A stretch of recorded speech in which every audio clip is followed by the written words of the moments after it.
ThaiPBS English News Service. I'm Supachon Klinswan. The Pitak Siam or Siam Protection Group, which is scheduled to assemble at the Royal Plaza tomorrow, is hinting that they will reveal the names of people who they consider to be a threat to the monarchy. Meanwhile, the government is denying allegations of planning to use force to disperse the protesters and that a group of soldiers is planning to stage a coup.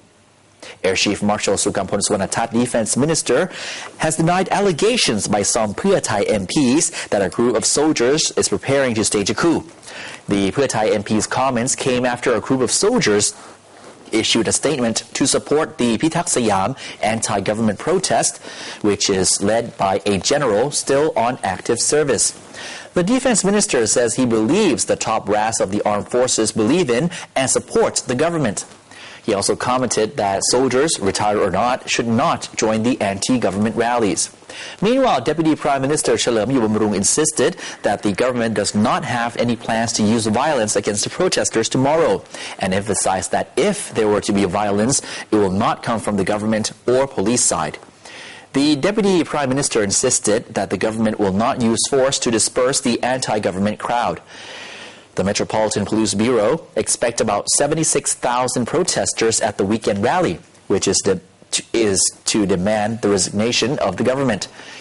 Democracy Against Dictatorship or Red Shirt leader Jatuporn Prompan earlier predicted a turnout of 30,000 people on Saturday and 40,000 more on Sunday. Meanwhile, General Bunlert Gao-Prasit, leader of the Siam Protection Group, says the protesters will not carry arms or attempt to seize any government buildings, as feared by the government and the public. He added that the group's wild card is their intention to reveal the names of people who they claim insulted the monarchy and who they see as a threat to the royal institution. As for Prime Minister Yingluck Shinawatra, her schedule remains clear tomorrow after she presents her TV program, where she will tell Thais across the country what the government has been doing in the past week. The PM will then hand the microphone over to the National Police Chief and the Secretary General of the National Security Council for them to explain the imposition of the Internal Security Act or ISA. The government yesterday imposed the 2008 Internal Security Act in 3 Bangkok districts, namely Dusit, Pamprap Satrupai, and Pranakorn. With this measure imposed, officials will have the authority to prevent people from entering certain areas, order residents in these districts to stay in their homes, and stop the use of electronic devices. The cabinet has imposed this measure until November the 30th, but may call an end to it if the situation remains peaceful. And now moving on to the pro-government side of things, the United Front for Democracy Against Dictatorship or UDD supporters in many north and northeastern provinces will be rallying against the Siam Protection Group's protest due to take place tomorrow in Bangkok. UDD supporters in Chiang Rai province have been gathering since early today in front of the Sanpu Hotel before moving around the province and performing ritual curses against the leader of the Siam Protection Group and the opposition party. They also placed a red flag in front of the Siam Protection Group's leader's house, adding that the group's effort to overthrow the government is unjust. Meanwhile, the police have set up checkpoints around the intersection of Ban Phon in Lampang province to search for weapons and illegal immigrants who might try to take advantage of the rally to sneak into the country. The police have already arrested 3 people attempting to do so. The police in Phitsanulok province placed checkpoints on a highway to check vans and coaches. They also recorded the personal detail of people traveling to join the Siam Protection Group rally in Bangkok. In Nan province, over 200 provincial riot troops have prepared to travel to Bangkok at short notice if the government needs additional support. Despite police warnings about their safety, Siam Protection Group supporters in the north are steadily moving towards Bangkok. In Ubon Ratchathani province, the UDD supporters have traveled to join the Konrak Udon Club at Thum Si Mueang to show their opposition to the Siam Protection Group. Also, UDD supporters in Nakhon Ratchasima province have gathered at the Thao Suranari monument. Meanwhile, the police in Mahasarakam, Yasothon, and Buriram provinces placed checkpoints on the main roads heading to Bangkok to prevent the smuggling of weapons that might be used to cause chaos during the rally tomorrow. And the private sector is asking the government to control the Pitak Siam rally this weekend in an effort to retain investors' confidence and to uphold the country's image internationally. Both the private sector and academics agreed that this Saturday's political rally must not be prolonged, otherwise the economy and the country's image will be damaged. Particularly sensitive is the tourism industry, so the government must keep all Thais and foreign tourists fully informed. Meanwhile, the Center for Economic and Business Forecasting at the University of the Thai Chamber of Commerce claims that the Internal Security Act, or ISA, implemented in 3 districts of Bangkok will have a negative psychological effect. However, the president of the Association of Thai Travel Agents, or ATTA, ADA, stated that the cancellation of flights and hotel bookings have yet been reported, and tourism operators are initially focusing on providing security measures for their businesses. Paibun Ponsuanna, president of the Thai National Shippers Council, believes that the rally on the weekend will not affect exports or investment confidence. He called for solid security measures to control both anti- and pro-government rally groups in an effort to keep the peace. Still on politics, day 1 of the Upper House censure debate found senators aggressively attacking the government over the rice pledging scheme, saying that corruption is rampant and claiming that farmers are not reaping much, if any, benefit from this controversial project. Deputy Prime Minister Kittirat Naranong, one of the main architects of the rice pledging project, defended his government by explaining how this controversial scheme is effective and raises the income and quality of life of farmers across the country. Senators took turns in slamming the project, accusing it of being riddled with loopholes and corruption at all levels, and saying that farmers are not the main group of people benefiting from this multi-billion baht scheme. Kittirat insisted that this project will reduce the income gap in society and claimed that if corruption were to exist, the government will arrest the culprits. However, the Senate's censure debate will not conclude with a vote of confidence. By law, the debate allows for the upper house to question the government with the purpose of opening the issues discussed to the public. Meanwhile, Parliament has prepared tough security and protection measures because the House Speaker fears protesters may attempt to flood into the venue. An emergency exit has also been up for MPs and senators in case the main gates are blocked by protesters who remain after the end of their weekend protests. The next Upper House censure debate will be on the 28th after the opposition party grills the government Monday and Tuesday. The president of the Thai Auto Parts Manufacturers Association said that the 300 baht daily minimum wage, which will be implemented nationwide from the beginning of next year, will affect a number of auto parts manufacturers due to higher labor costs. Achana Limpaithoon, the president of the Thai Auto Parts Manufacturers Association, said that raising the national minimum wage to 300 baht will affect manufacturers across the country as their labor costs increase. She added that the manufacturers can continue to do business just as long as there is constant domestic and export demand. She also urged the government to approve a budget to build a testing center in Thailand to reduce the cost of testing auto parts abroad. The number of people working in the auto parts sector, estimated at 800,000, is large compared to other industries.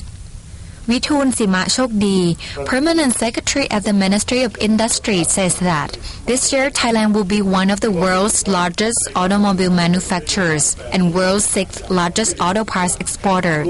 Next year, the country's car production is expected to increase to 2.5 million units and 3 million by 2017. Payung Sakshat Sutipon, the president of the Federation of Thai Industry, said that at the moment, Thailand has over 2,500 auto part and automobile assembly factories. This year, Thailand will earn over 1 trillion baht from automobile and auto parts exports. And after consulting firms in Thailand and abroad, were invited to propose a conceptual proposal for Thailand's National Water Management Plan, qualified candidates submitted their plans to the government today. Today, 5 qualified parties submitted their conceptual plans to the Office of the National Water and Flood Management Policy in Dusit District, despite the road closures in the area ahead of tomorrow's mass rally protest. At present, there are 5 interested firms that meet the criteria set down by the government: KC Global Company, Korea Water Resource Corporation, Thai-Japanese Joint Venture Company, Locksley G-Tech Technology Company, and ITD Group Power China. Each company submitted their plans in approximately 100 boxes full of documents. Meanwhile, Supotto Wijakchaikun, Secretary General of the National Water and Flood Management Policy, stated that the plan submissions needed to take place as scheduled, as any delay might have an impact on the budget disbursement and must be completed by June next year. The Thailand Water Resources Association, or TWRA President Abhishad Anukun Ampai, said that consideration of all submitted plans will be finished by the end of January next year. Meanwhile, the Sub-District Administrative Organization of Phichit Province has been dredging 2 kilometers of canals to ease the lack of water for farmers as they are now facing severe drought. In Lambang Province, the Department of Disaster Prevention and Mitigation has been educating residents on fire prevention and management due to fears of wildfires as the dry weathers continue. A Nepalese national has been arrested with trying to smuggle packets of crystal meth through the Thampa checkpoint. Under questioning, he confessed that he has done this at least 3 times before. Pradabahuru Gurang, a 56-year-old Nepalese national, was arrested in Chiang Rai province with a kilogram of methamphetamine, locally known as Ya Ice, while passing the Thampa checkpoint in Mesai district of Chiang Rai province. The police noted that he seemed to be suffering chest pain and took him to a hospital to get an x-ray. A number of oval-shaped objects were found in his stomach. After he took a laxative, the police discovered it was Ya Ice. The suspect confessed that he had swallowed the meth before traveling to Bangkok to catch a plane to Nepal, adding that he had done this 3 times before. The street value of the illegal drug he was smuggling would be as much as 30 million baht in Nepal, he added. Meanwhile, Mesai Provincial Police arrested Payut Apit Rutno, a 47-year-old man, also in possession of 4.69 kilograms of Ya Ice. He confessed that he was hired for 5,000 baht by a man in prison to deliver the drugs but got caught. The police is investigating the case. And authorities from the Department of Special Investigation have seized an oil smuggling vessel in the Gulf of Thailand. 5 suspects were also arrested in possession of almost 50 million bahts worth of Malaysian currency. 50 million baht in cash packed in 6 cartons and 2,000 liters of illegal oil were found on a fishing boat called Chok Chai 2 by officers of the Internal Security Operations Command. They were captured while they were heading into the Gulf. The vessel's captain, named as Prachern, admitted that they worked for a big smuggler, Sejo, and their job was to carry illegal oil from Pattani to customers in Vietnam, earning 25,000 baht per month. Meanwhile, Colonel Jatuporn Kalampasut, chief of a working group for solving security-related problems, stated that this case is related to the search of Saha Sin Chai Sap Company last month when 21 million baht of cash was seized. The vessel's crew has initially been charged with carrying illegal oil, and the investigation continues. Yesterday, the Chinese government began issuing new passports containing a map of China's disputed maritime claims. The map means countries disputing the Chinese claims will have to stamp microchip-equipped passports of countless visitors. It was not clear when China began printing the new passports. Just after receiving her new passport today, Qinghai University student who identified herself as Chen voiced her support for the move. Standoffs between Chinese vessels and the Philippine and Vietnamese navies in the South China Sea have become more common as China increases patrols in the waters believed to hold vast reserves of oil and natural gas.